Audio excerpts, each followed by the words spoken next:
tell us a little bit about this organization, Braver Angels? Well, Braver Angels was started in the wake of a divisive 2016 presidential election, and it was founded by three individuals in Ohio. It began with a simple experiment, bringing 10 Trumpers and then 10 Clintons together in a room and discuss together about politics, especially the polarization that exists in the United States. Then they had what we call a workshop type atmosphere, and they started on their assumptions and their stereotypes. They put them in separate rooms, what we call Republicans red, and then the Democrats blue. And they worked on, well, what do you think people think of you? And then they said the same thing with the other group. And they came out with some common ground type of words. They found out that the language and everything like that was part of the problem that was stirring the issues and things going on, and especially media type involvement and all things of that nature. And so that's how we got started as far as the foundation of it. How do you identify then politically, Ron?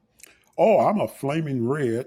Nice. With a smile. There you go. And I tell, when people ask me that question, because I don't fit the stereotype a lot of times, I tell them because of Frederick Douglass. Frederick Douglass was a hero of mine as a kid, and I was about 10 years old. My father was big in African-American history, but he didn't tell me to read Frederick Douglass. I just, on my own, being curious, I found that I said, boy, we have conservative views. How come most of my family are Democrats? I was convinced it has to do more than just politics.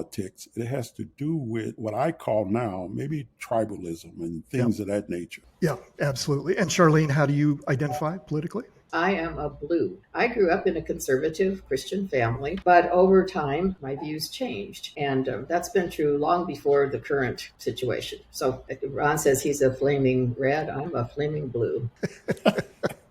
Just for transparency, I also grew up a Republican in this state. My folks, you could probably call them moderate Republicans. So I've remained a Republican. I still am a Republican. I think most of my friends will tell me I was Rhino before it was cool to be Rhino. And I'm much more about individual policies and politicians and office holders than I am about political parties. But anyway, Alan, can I presume you're our purple member? I would like to say gray in that case. We'll say colorblind. I'm a proud independent. I've been on both sides of the aisle. I really don't see place for myself in either party at this point. I'm really hoping Braver Angels provides us a way to discuss and move forward and get over some of these bumps in the road. We have such a rich history of doing what works in Nebraska, regardless of any political affiliation. I'm really hoping this can be a voice for pragmatic prairie progressivism.